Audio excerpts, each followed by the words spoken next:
युद्ध को तैयार, ईरान की यूएस को धमकी। नमस्कार, सुदर्शन न्यूज देख रहे हैं आप और मैं हूं आपके साथ Shivangi Jain. Straight of Hormuz को लेकर ईरान और अमेरिका के बीच एक बार फिर से तनाव बढ़ता दिखाई दे रहा है। युद्ध विराम के बाद शांति प्रक्रिया आगे बढ़ने की बात जरूर हो रही है, लेकिन दोनों देशों के बयान यह संकेत दे रहे हैं कि अविश्वास अभी भी पूरी तरह समाप्त नहीं हुआ है।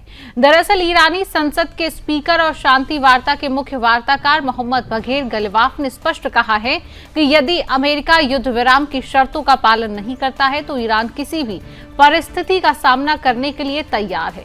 उन्होंने हॉर्मुज़ स्ट्रेट को ईरान की सबसे बड़ी सामरिक शक्ति बताते हुए कहा है कि इस जलमार्ग पर ईरान और ओमान का अधिकार है और यहां से जहाजों की आवाजाही ईरान द्वारा तय नियमों के अनुसार होगी।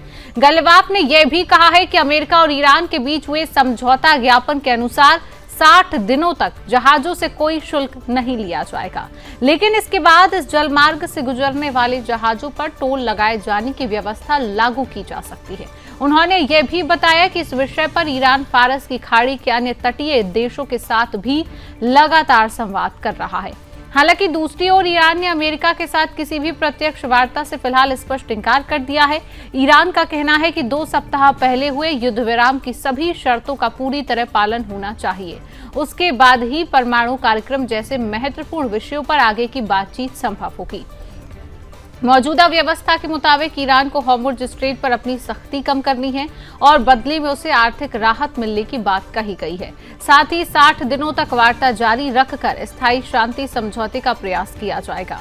इसी बीच अमेरिकी राष्ट्रपति डोनाल्ड ट्रंप के दामाद जेरेड कुशनर और अमेरिका के विशेष दूत स्टीव विटकॉफ कतर की राजधानी दोहा पहुंचे। व्हाइट हाउस ने इसे उच्च स्तरीय कूटनीतिक पहल बताया, लेकिन ईरान ने साफ कर दिया है कि अमेरिकी प्रतिनिधि मंडल के साथ कोई प्रत्यक्ष बैठक नहीं होगी। बातचीत केवल मध्यस्थों के माध्यम से ही होगी। कतर ने तकनीकी स्तर की वार्ता की संभावना जताई है, जबकि ईरान के विदेश मंत्रालय ने किसी भी प्रत्यक्ष बैठक से इंकार दोहराया है। इसी दौरान एक रिपोर्ट में दावा किया गया है कि राष्ट्रपति ट्रंप ने आवश्यकता पड़ने पर ईरान के विरुद्ध दोबारा सैन्य कार्रवाई के विकल्प पर भी विचार किया है। हालांकि अभी उन्होंने सैन्य कार्रवाई के बजाय कूटनीतिक प्रयासों को प्राथमिकता देने का निर्णय लिया है। वहीं अमेरिकी उपराष्ट्रपति जेडी वेंस ने ईरान की संभावित टोल व्यवस्था का विरोध करते हुए कहा कि अमेरिका किसी भी स्थिति में ईरान को इस जलमार्ग से गुजरने वाले जहाजों से शुल्क वसूलने की अनुमति नहीं देगा। उन्होंने यह भी कहा कि हॉर्मुज़ स्ट्रेट से तेल की आपूर्ति अब युद्ध से पहले के स्तर पर लौट चुकी है। ऐसे में सबसे बड़ा प्रश्न यही है कि क्या युद्ध विराम वास्तव में स्थायी शांति का मार्ग बनेगा या फिर स्ट्रेट ऑफ हॉर्मुज़ को लेकर बढ़ता यह विवाद एक बार फिर क्षेत्रीय तनाव को नई दिशा देगा। तो आज इसी विषय पर चर्चा भी करेंगे। चर्चा करने के लिए तमाम पैनलिस्ट भी मेरे साथ जुड़ रहा है।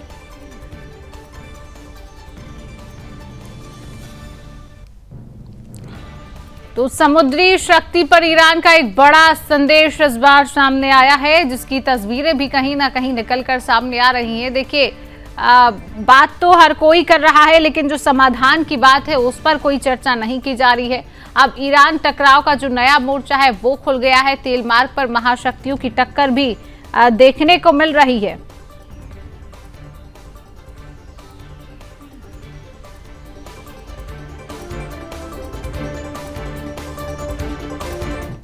तो आज इसी विषय पर हम चर्चा करने जा रहे हैं। चर्चा करने के लिए तमाम पैनलिस्ट मेरे साथ जुड़ चुका है। परिचय आपसे करा देती हूं। हमारे साथ रक्षा विशेषज्ञ कमांडर भूषण दीवान सर है। सर, बहुत बहुत स्वागत करूंगी सुदर्शन न्यूज में आपका। मेरे साथ विदेश मामलों के जानकार अरविंद सिंह तेजावत जी है। सर, आपका भी बहुत बहुत स्वागत सुदर्शन न्यूज में। भूषण दीवान सर, आपसे ही चर्चा की शुरुआत करेंगे। सर, देखिए, अब जिस तरीके से नया मोर्चा बनने जा रहा है, क्या लग रहा है, क्या हॉर्मुज़ स्ट्रेट अब जो अमेरिका ईरान टकराव का एक नया मोर्चा बनेगा?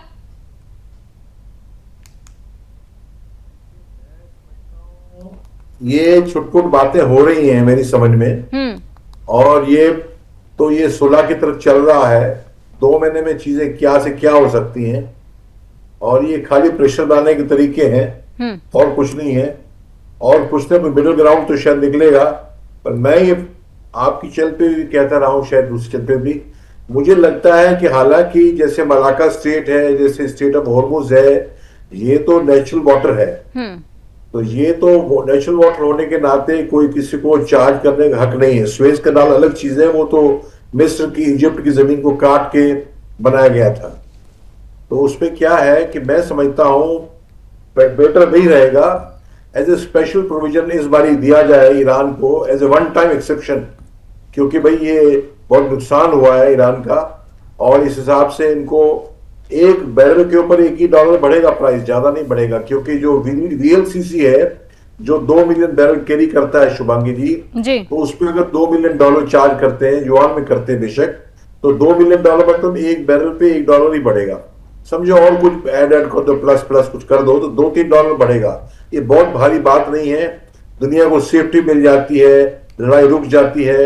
As a one time exception UN से पास करा के प्रेसिडेंट, विदाउट प्रेसिडेंट नहीं, इसको देख के कोई कोर्ट नहीं कर सकता, हमें भी मौका दिया जाए।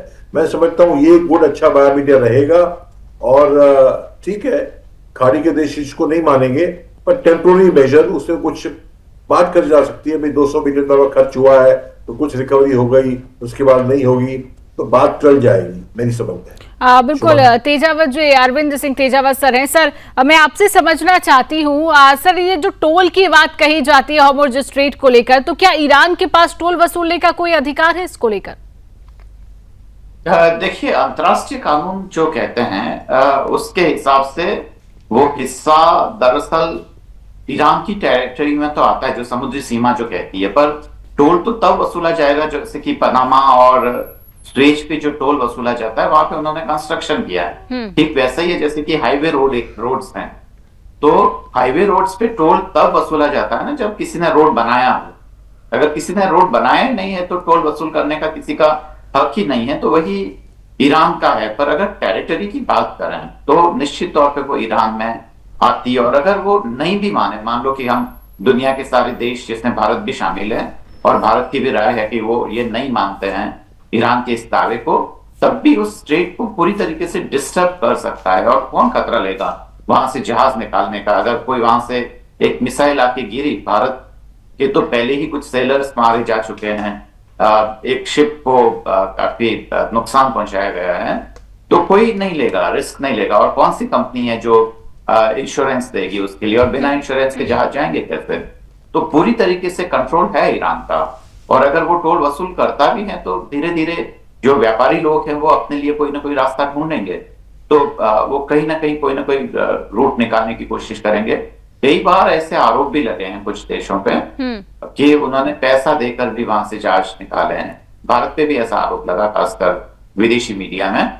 तो ये अपने आप में समझने वाली बात है। पर अगर नैतिक तौर पे देखिए, भारत का जो स्टैंड है, भारत साफ कहता है और एकदम बिल्कुल सही कहता है कि हम ईरान के किसी ऐसे दावे को नहीं मानते हैं कि हॉर्मुज़ स्ट्रेट पे उसका अधिकार है और वो टोल वसूल करने की हैसियत रखता है। ऐसा होने पे भारत में तो बहुत महंगा हो जाएगा तेल, और वो जो दूरी का जो फायदा होना चाहिए वह भी नहीं होगा।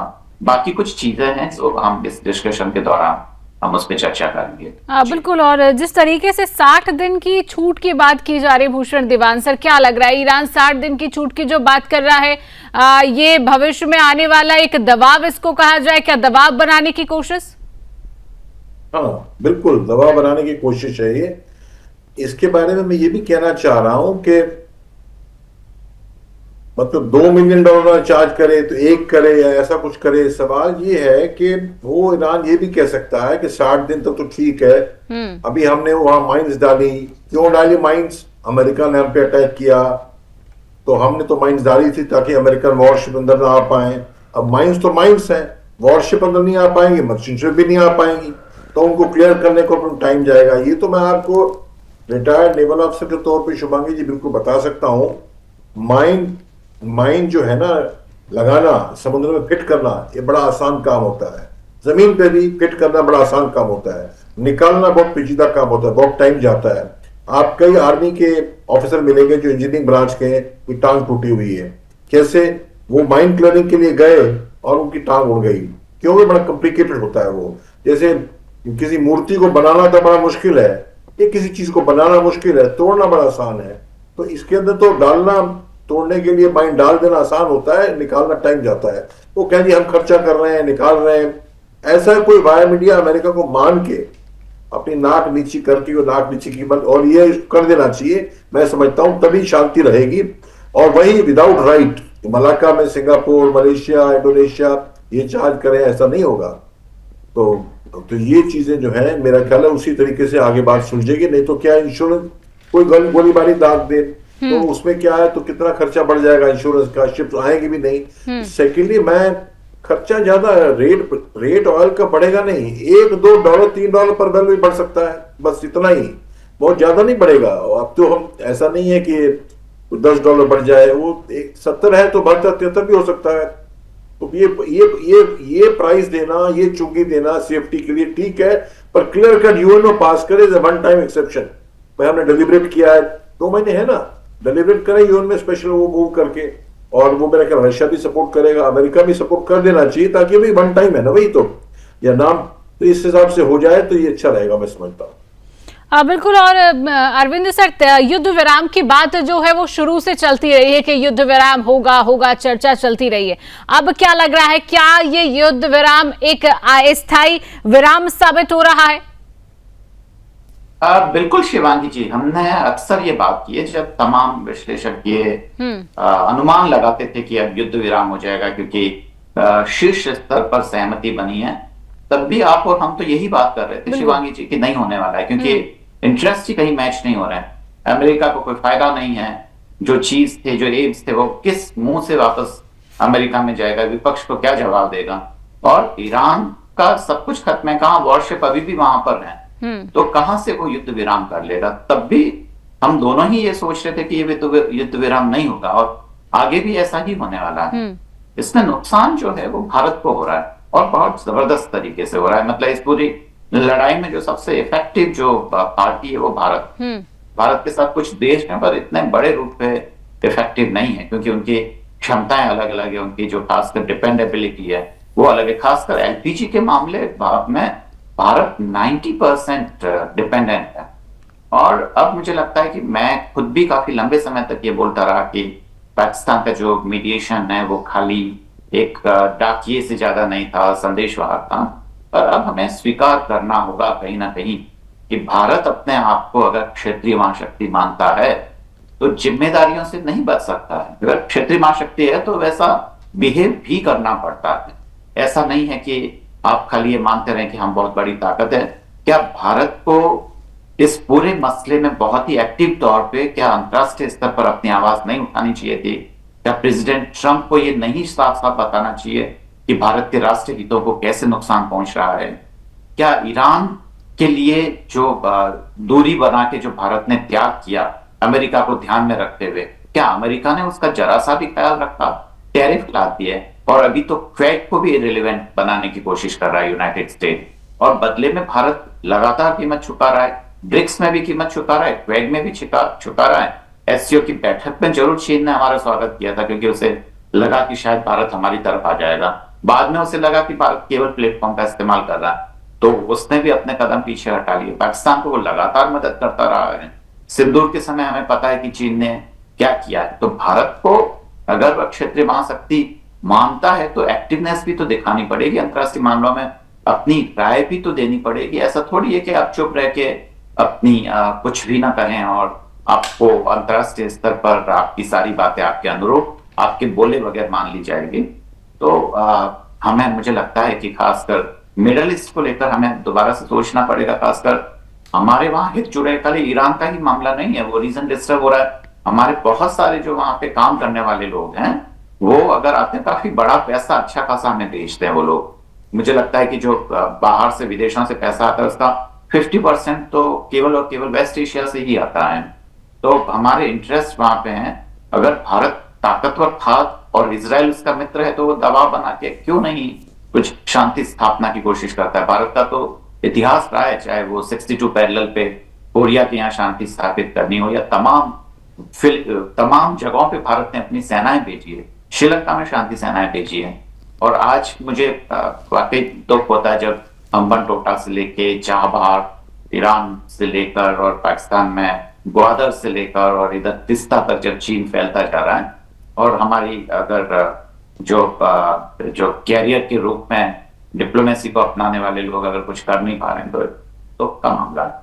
जी शिवांगी बिल्कुल जी। अरविंद सर, जिस तरीके से आपने कहा कि सारा एक तरीके से नुकसान की बात आप कह रहे हैं कि भारत को इसमें बहुत ज्यादा नुकसान हुआ है, भारत की भूमिका यहाँ पर क्या नजर आ रही है अगर परिस्थिति ठीक नहीं होती है? कई महीनों से हम इसी विषय पर चर्चा कर रहे हैं कि युद्ध विराम होगा, युद्ध विराम भी नहीं हुआ, सिग्नेचर भी हो गए, बहुत सारी परिस्थितियां ऐसी बनी, लेकिन अभी भी युद्ध विराम पूरी तरह से नहीं हुआ है, जिसमें नुकसान भारत को कहीं ना कहीं झेलना पड़ रहा है। अब इसमें भारत की क्या भूमिका अहम तौर पर निकलकर सामने आ रही है, अरविंद सर? पहली देखिए, जो परिस्थितियां हैं उसमें जो विकल्प हैं उन पे हम बात करें। कुछ विकल्प हैं जिसको भी दिखाई नहीं दे रहे हैं कुछ लोगों को। विकल्प ये है कि पहले तो भारत अपने नुकसान को अमेरिका के साथ डिस्कस करें, और जो खासकर टैरिफ के रूप में उसने नुकसान दिया है, और एक तरीके से तय कर ले कि क्या अमेरिका भारत को पार्टनर मानता है कि नहीं, और अगर नहीं मानता है, उसका कंपनसेशन नहीं है यूनाइटेड स्टेट के साथ, तो फिर भारत को अपनी जो स्ट्रेटेजिक फ्रीडम है उसका इस्तेमाल करने का हक है कि नहीं है। अमेरिका ने तो संदेश दे दिया, जब खासकर अभी जो ट्रेड को लेकर जो उसका कोई भी कंट्री हेड या किसी ने भी ध्यान नहीं दिया, तो अमेरिका का संदेश साफ है। पहला ये कर सकता है। दूसरी बात कि इजराइल बार बार कहता है कि भारत हमारा दोस्त है। मोदी साहब भी गए थे, लड़ाई शुरू होने से 2 दिन पहले गए थे, और मुझे पक्का यकीन है कि बेन्यामिन नेतन्याहू साहब ने जरूर बात की होगी कि इजराइल का ये पूरा इरादा है ईरान पे हमला करने का। हमला होने से पहले भारत की टॉप लीडरशिप को इसका अंदाज रहा होगा, और अगर दोस्त होने के नाते अगर भारत ये दबाव नहीं बना पा रहा है कि भाई हमारे इंटरेस्ट सफर करेंगे, तो इसे जल्दी खत्म करिए, या जो करना है ये लंबा नहीं खींचना चाहिए।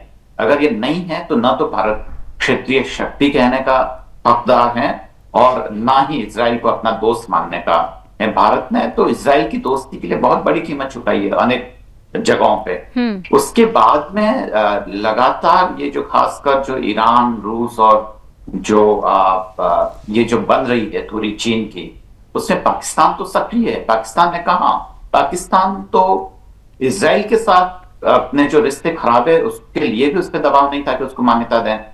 ईरान के साथ रिश्ते अच्छे हैं, और उनके वहां पे उनके जो अंतिम संस्कार में भी गया है पाकिस्तान, और अमेरिका के साथ भी उतने ही अच्छे रिश्ते हैं।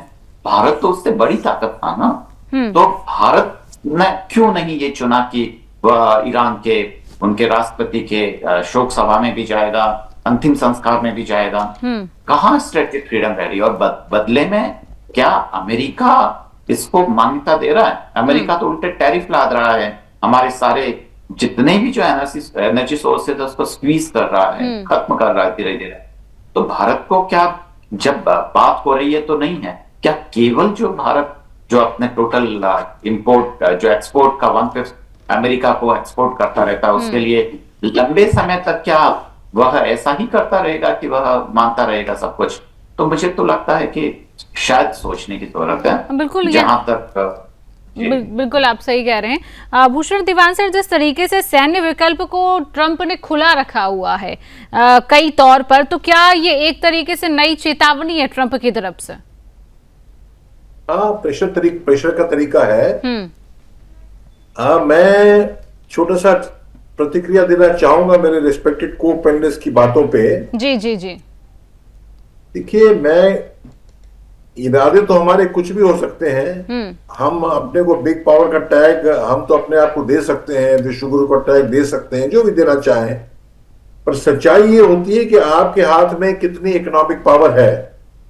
मिलिट्री पावर तो ठीक है, we are the 4th largest है, ठीक है, पर इकोनॉमिक पावर जो हमारे पास 4 ट्रिलियन जीडीपी, 4.5 भी मान लें आप, और चीन का 20 ट्रिलियन है, हमसे 5 गुना 22 तक भी है, तो उसके सामने। और देखिए हमारा जो बिल्कुल ठीक बोला, 20% जो हमारा है, $800 बिलियन का हमारा जो ट्रेड है, उसमें 20%, 1/5 तो हमारा यूएसए के साथ है।